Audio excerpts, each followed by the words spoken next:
Disclaimer: This channel does not promote any violent, harmful, or illegal activities. All content provided by this channel is meant for an educational purpose only. ভাই ভাইয়ের বউয়ের সাথে একই ঘরে শোবে দিদি, ননদের সাথে স্বামীর সম্পর্ক, প্রতিবাদ করায় অত্যাচারিত হাওড়ার বধূ। ভাই ও ভাই বউ একসঙ্গে শোয়া তো দূরের কথা, একসঙ্গে থাকতে পর্যন্ত পারবেন না। ভাই এবং ভাই বউয়ের মাঝখানে থাকবেন ননদ। একসঙ্গে খেতে যাবা, একসঙ্গে ঘুমোতে যাবা, সবটাই হবে ননদকে সঙ্গে নিয়ে। এতটুকু শুনে নিশ্চয়ই অবাক হলেন। অবাক হলেও সম্প্রতি এমনই অভিযোগ তুলেছেন এক গৃহবধূ। প্রতিবাদ করে আক্রান্ত হতে হয়েছে তাকে। ঘটনার ভিডিও ভাইরাল হয়েছে সোশ্যাল মিডিয়ায়। অন্তত সোশ্যাল মিডিয়ায় পোস্ট ভিডিও এমন কথাই বলছে। কখনো লাঠি, কখনো চর, কখনো আবার মাটিতে ফেলে বউকে মারছে স্বামী। বাড়ির সিসিটিভি ফুটেজ দেখে আঁতকে উঠছেন সকলে। সম্প্রতি সোশ্যাল মিডিয়ায় একটি বাড়ির সিসিটিভি ফুটেজ ভাইরাল হয়েছে, আর এমন দৃশ্য দেখে আঁতকে উঠছেন সকলে। ঘটনাটি ঘটেছে হাওড়ার শালকিয়ায়। জানা যায় বরানগরের বাসিন্দা রিয়া দাসের সঙ্গে 2 বছর আগে বিয়ে হয়েছিল হাওড়ার যুবক শুভজিৎ হাজরার।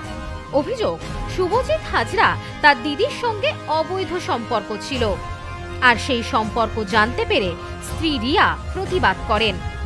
কিন্তু রিয়ার অভিযোগ, শুধরে যাওয়া তো অনেক দূরের কথা, প্রতিবাদ করার পর থেকেই শুরু হয় অকথ্য অত্যাচার। যখনই তার ননদকে নিয়ে স্বামীকে কিছুই বলতে যেত, তখনই রিয়াকে চরম অত্যাচার করত স্বামী। ঘরের মধ্যে মাটিতে ফেলে নৃশংসভাবে মারধর করে স্বামী। আর মারধর করার সময় শ্বশুর শাশুড়ি থেকে শুরু করে বাড়ির অন্যান্যরা সেই মারধর দেখেন, কিন্তু কেউ আটকান না। দীর্ঘদিন ধরে অত্যাচার সহ্য করতে করতে ক্লান্ত হয়ে পড়ে রিয়া। এরপর ঠিক করে বাড়িতে থাকা সিসিটিভি ফুটেজ তুলে ধরবেন সকলের সামনে। যেমন ভাবনা ঠিক তেমন কাজ। সোশ্যাল মিডিয়াতে তার উপর হওয়া অত্যাচারের সিসিটিভি ফুটেজ তুলে ধরে রিয়া। রিয়া লেখেন, আমি 3 মে 2023 সালে বিয়ে করি। বিয়ের পর থেকেই আমাদের মধ্যে ঝামেলা শুরু হয়। ঝামেলাটা বাড়াতে থাকেন আমার ননদ।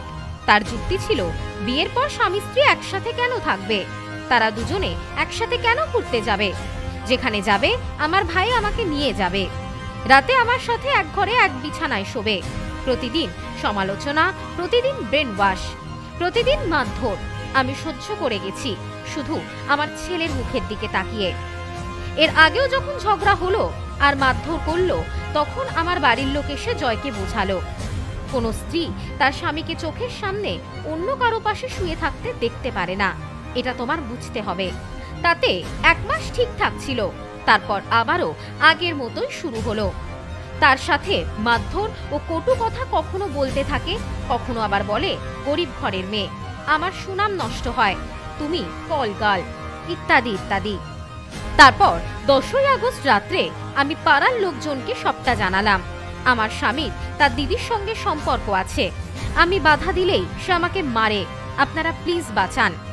সে আমার পাড়ায় এসে ঝগড়া করলো, আমার নামে নোংরা কথাও বলল।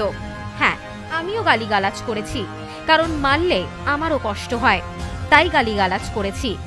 বাবা মা কষ্ট করে বড় করেছেন, বারবার অপমান সইবার জন্য নয়। কালকে আমার পাড়ায় এসে আবার ঝগড়া করলো, আমার বাবাকে খুব মারল, নাক মুখ দিয়ে রক্ত পড়ছিল। এত কিছুর পর আমি থানায় গিয়ে মামলা করলাম। তারপর জয় 4 জন উকিল নিয়ে তাকে ছাড়িয়ে নিয়ে গেল। আমার বাবার দেওয়া সোনার গয়না, আমার নথিপত্র সবই এখন ওদের বাড়িতে। নিতে গিয়ে দেখি বাড়ি ফাঁকা, সবাই তালা মেরে বেরিয়ে গেছে। আমি বাবার বাড়িতে আছি, এখানে মারধর খাচ্ছি না, গালিগালাজও শুনছি না, সুস্থ আছি, ছেলেকে নিয়ে ভালো আছি। গতকাল সোশ্যাল মিডিয়ায় এই ঘটনার সিসিটিভি ফুটেজ পোস্ট হওয়ার পর থেকেই তোলপাড় হয়ে যাচ্ছে নেট দুনিয়া। এমন ভিডিও দেখে স্বাভাবিকভাবেই উঠে আসছে মধ্যযুগীয় বর্বরতার কথা। তবে কি এভাবেই দিনের পর দিন অত্যাচারিত হতে থাকবে গৃহবধূরা? এমন প্রশ্নই উঠে আসছে। নেট নাগরিকেরা নিজেদের মতন করে মন্তব্য রেখেছেন সোশ্যাল মিডিয়ায়। যদিও সোশ্যাল মিডিয়ায় পোস্ট হওয়া এই ঘটনার সত্যতা যাচাই করেনি news no man's land. Bureau report, news no man's land. New PC jewellers, সম্পর্ক গড়ে দেয়। বনগাঁতে আমাদের 3টি শোরুম প্রতিদিনই খোলা। নিউ পিসি জুয়েলার্স, বনগাঁ বাটার মোড়। New PC jewellers branch, Kumudini স্কুলের বিপরীতে। New PC jewellers beauty, Motiganj, Hatkhola. আমাদের এখানে সোনা কিনুন পেপারের দামে।